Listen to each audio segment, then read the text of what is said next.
Amira, kau kenapa? Apa salahku?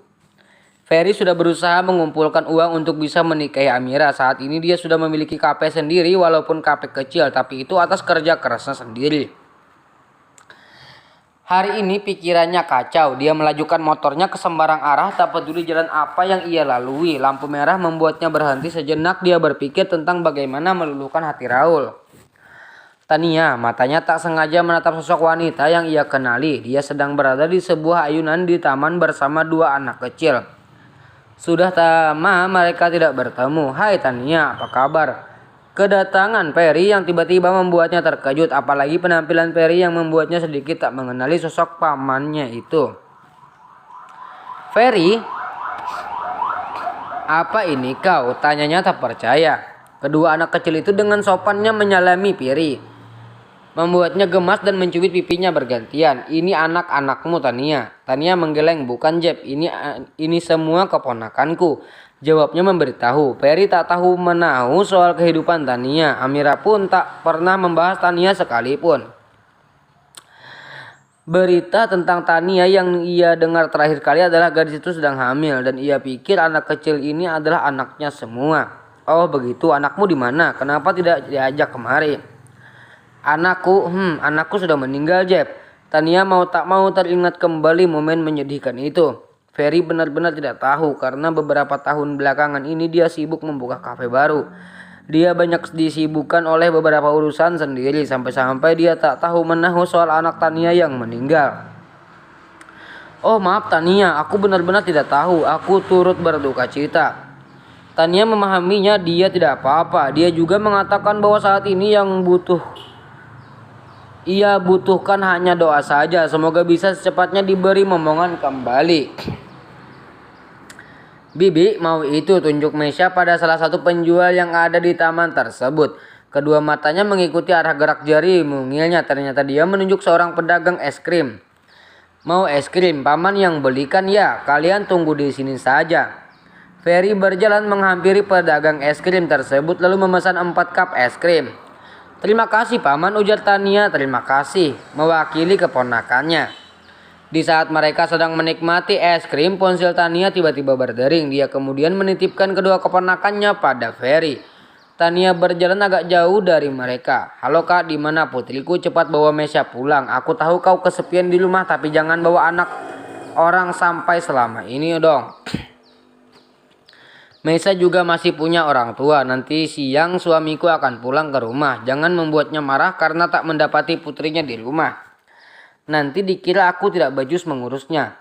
Terdengar ocehan Kayla memenuhi pendengarannya. Tania hanya mampu mendengarkan. Lalu ia mengatakan bahwa sebentar lagi akan membawa Mesya pulang. Di perjalanan menuju kediaman Kayla, Mesya tetap saja menolak untuk pulang ke rumah. Sayang, bukankah tadi pagi kau sendiri yang ingin pulang ke rumah?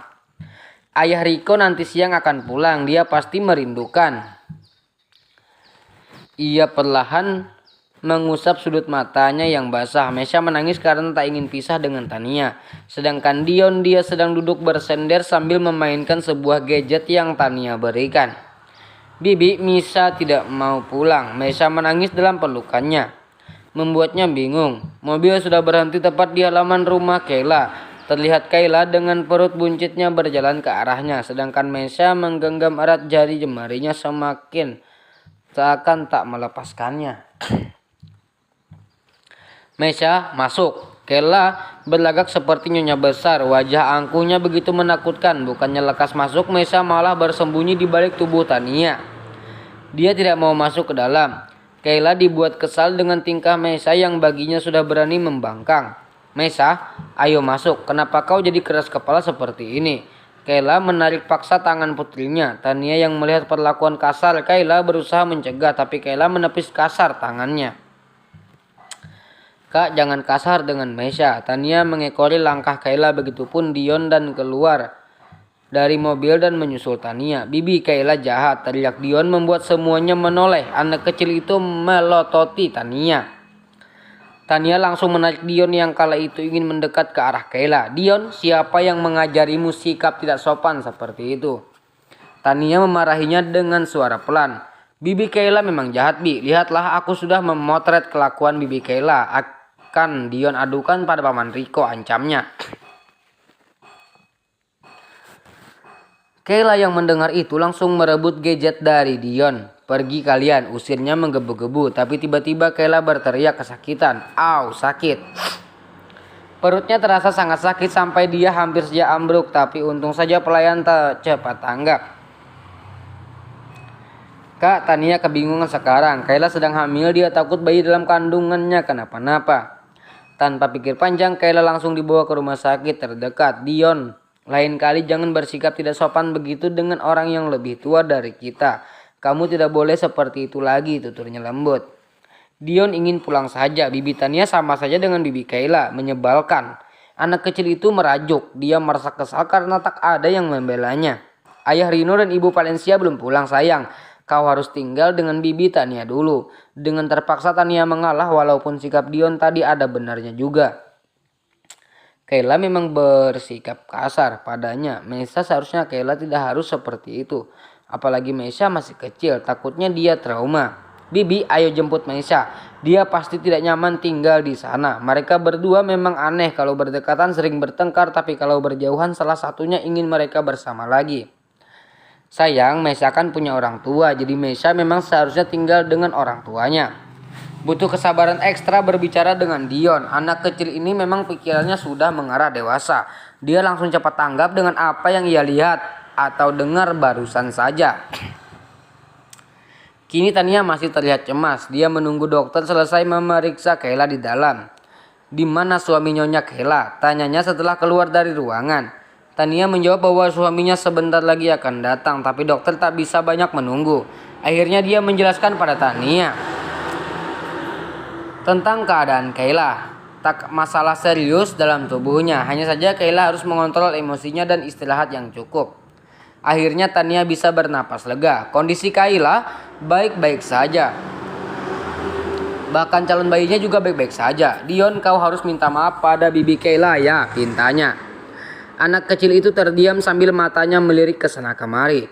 Dion dengar bibikan. Dion masih saja diam dan tampaknya menolak untuk meminta maaf pada Kayla. Akhirnya Riko pun datang tanpa menyapa Tania yang ada di luar ruangan. Dia langsung masuk ke dalam. Dia sangat mengkhawatirkan Kayla. Wanita tercintanya sedang terbaring di ranjang. Pelan-pelan dia melangkah laju, menyentuh jari jemarinya lembut. Mata Kayla mengerjap, dia tersadar dan melihat suaminya di depan mata. Sayang, panggilnya lirih. Iya sayang, ada apa? Aku di sini. Riko mengelus puncak kepalanya lalu beralih pada perutnya yang berbuncit. Aku membenci mereka. Belum hilang rasa kesalnya pada Tania dan juga keponakannya yang laki-laki itu. Karena mereka, Kayla jadi dilarikan ke rumah sakit. Riko tak paham apa maksud istrinya. Mereka siapa sayang? Ternyata adik iparmu dan keponakanmu itu, jawabnya ketus. Sejenak ia berpikir, Tania dan Dion, di luar memang ada mereka. Riko bahkan belum sempat menyapa karena rasa khawatirnya yang terlalu besar terhadap Kayla. Penasaran apa yang sebenarnya terjadi, Riko menghampiri Tania dan Dion di luar. Tania, sebenarnya apa yang terjadi pada Kayla? Tanyanya tanpa basa-basi. Tania dan Dion saling pandang dan akhirnya Tania berusaha menjelaskan tentang Meisha yang menginap di rumahnya dan drama soal Meisha yang tak ingin pulang. Riko tak menyalahkan siapapun di sini, hanya terjadi kesalahpahaman saja. Dia sebagai suami dan juga kakak ipar yang baik akan mencoba meluruskannya. Paman Riko. Dion tiba-tiba memanggilnya. Suara kecilnya membuat Riko gemas. Dia berjongkok dan menjawab panggilannya. Dion ingin mengatakan sesuatu, tapi dia melihat Tania sepertinya tak mengizinkannya. Dion, ayo pulang. Paman Riko mau menemani Bibi Kayla di sini, ajaknya. Paman, aku ada satu rahasia untukmu, ucapnya dengan wajah serius. Riko terkekeh, dia mengangguk tak peduli seserius apa ucapannya, dia tak begitu menghiraukan. Namanya anak kecil, pasti ada saja yang ia katakan. Seringnya mengatakan hal yang di luar nalar. Di halaman parkir rumah sakit, Tania menghentikan langkah Dion. Dion, apa tadi kau akan mengatakan tentang sikap Bibi Kayla pada Meisha? Tanyanya menebak.